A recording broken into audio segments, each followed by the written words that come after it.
Hello guys, எல்லாரும் எப்படி இருக்கீங்க? எல்லாரும் டேவும் ப்ரொடக்டிவாக போயிட்டு இருக்கோம் அப்படின்னு நான் நம்புறேன். இன்னைக்கு ஒரு ப்ரீ ஒர்க் அவுட்டுக்கு முன்னாடி நம்ம நண்பர்கள்ட்ட எல்லாம் பேசிடலாம் அப்படின்ட்டு ஒரு குட்டி வீடியோ நான் மேக் பண்றேன். என்ன நான் ஷேர் பண்ணிக்கணும் அப்படின்னு விரும்பினேன் அப்படின்னா, இந்த பப்ளிக் ஸ்பீக்கிங் அப்படின்னு சொல்லியிருப்பாங்க, கேள்விப்பட்டிருக்கீங்களா? இந்த கம்யூனிகேஷன் ஸ்கில்ஸ் வந்து லேக் ஆகுது அப்படிங்கிறத நான் நோட்டீஸ் பண்ணேன் என்கிட்ட. ஸோ இதை இம்ப்ரூவ் பண்ணியே ஆகணும் அப்படின்ட்டு நான் வந்து முடிவு பண்ணியிருக்கேன். ஸோ அதனால தான் இந்த வீடியோ மேக் பண்ணுறேன். இதுக்கு முன்னாடி இன்னைக்கு நடந்த ஒரு குட்டி எக்ஸ்பீரியன்ஸ் நான் ஷேர் பண்ணணும். இன்னைக்கு வந்து 26 நவம்பர் இல்லையா? இன்னைக்கு வந்து கான்ஸ்டியூஷன் டே அப்படின்னு சொல்றாங்க. இன்னைக்கு வந்து ஒரு மேடையில வந்து ஒரு 30-40 பேர் இருந்திருப்பாங்க. டக்குன்னு ஒரு ஃபங்க்ஷன் அரேஞ்ச் பண்ணாங்க. அதே மாதிரி எனக்கு முன்னாடி ஒரு ஸ்பீக்கர் வந்து நல்லா அரேஞ்ச் பண்ணி நல்லா பேசிட்டாரு. நல்லா வந்து கோர்வே பேசி முடிச்சிட்டாரு. அதுக்கப்புறம் எதிர்ச்சியா என்னைய வந்து பேச கூப்பிட்டுட்டாங்க. எனக்கு வந்து இதை பத்தி எதுவுமே தெரியாது, பெருசா எதுவும் தெரியாது. அவரு என்னென்ன பேசினாரோ அதை வச்சு நான் கொஞ்சம் கொஞ்சம் அப்படியே அதை அப்படியே அந்த கருத்துக்கள்லாம் அப்படியே கோத்து அப்படியே ஒரு 2 நிமிஷம் அப்படியே பேசிட்டேன். நடுவில் நிறைய உளறினேன். எனக்கு வந்து லாங்குவேஜ் பேரியரும் இருந்தது அந்த இடத்துல. நான் வந்து ஈதர் ஒரு ஹிந்தியில பேசணும் இல்லை இங்கிலீஷ்ல தான் பேசணும் அப்படிங்கிற ஒரு கட்டாயம் இருந்தது.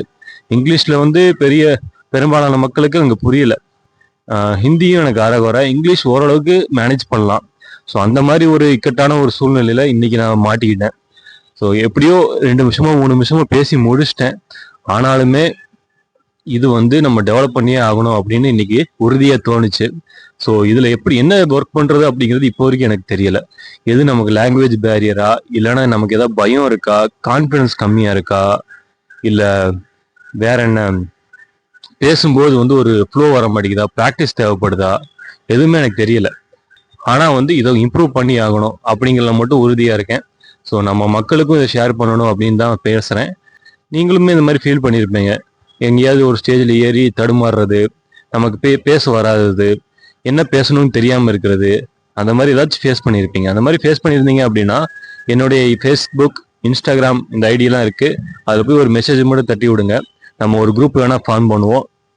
இதை வந்து எனக்கு என்ன தோணுச்சு அப்படின்னா, நிறைய பேர் இதை ஃபேஸ் பண்றாங்களோ அப்படின்னு தோணுச்சு. ஒரு 10 பேர் பேசுறாங்க அப்படின்னா 2 பேர் 3 பேருக்கு நல்லா பேச வருது. மீதி பேருக்கு வந்து தடுமாறி தான் பேசுறாங்க. அது வந்து அவங்க ப்ரிப்பேர்ட் ஆகாதனாலயா, இல்லைன்னா அவங்களுக்கு வந்து தயக்கமா, பயமா, என்னன்றது தெரியல. ப்ராக்டிஸ்னால பண்ண முடியும் அப்படின்னு எனக்கு தோணுது. ஸோ அதனாலதான் வந்து இந்த வீடியோ மேக் பண்றேன். இப்போதுல இருந்து டெய்லி வந்து 1 மணி நேரம் இல்லை 2 மணி நேரம் வந்து இந்த மாதிரி ரெக்கார்டிங் பண்ணணும், இல்லைன்னா வந்து ஸ்பீச் வந்து பேசி வந்து நம்ம பழகணும் அப்படின்னு நான் முடிவு பண்ணியிருக்கேன். கொஞ்சம் கொஞ்சம் தடுமாறுது தான், இருந்தாலும் பரவாயில்ல, பேசுவோம். அடுத்தடுத்து வீடியோவும் மேக் பண்ணுவேன். ஆனால் அது தினமும் பண்ண முடியல. இந்த மாதிரி வந்து லைவ், இந்த மாதிரி செஷன்ஸ் வந்து பேசணும் அப்படின்னா ஒரு 2 மினிட்ஸ் 3 மினிட்ஸ் பேசணும் அப்படின்னா அதனால கொஞ்சம் இம்ப்ரூவ்மெண்ட் நடக்கும் அப்படின்னு நான் நம்புறேன். ஓகே, உங்களோட டே எல்லாமே ப்ரொடக்டிவாக போயிட்டு இருக்கும் அப்படின்னு நான் நம்புறேன். ஒர்க் அவுட் ஸ்டார்ட் பண்ணலாம். நீங்களும் வந்து நல்லா கொண்டு போங்க. நாளை பார்ப்போம், அடுத்த வீடியோவில் பார்ப்போம். Until then, I am always with you. Bye bye.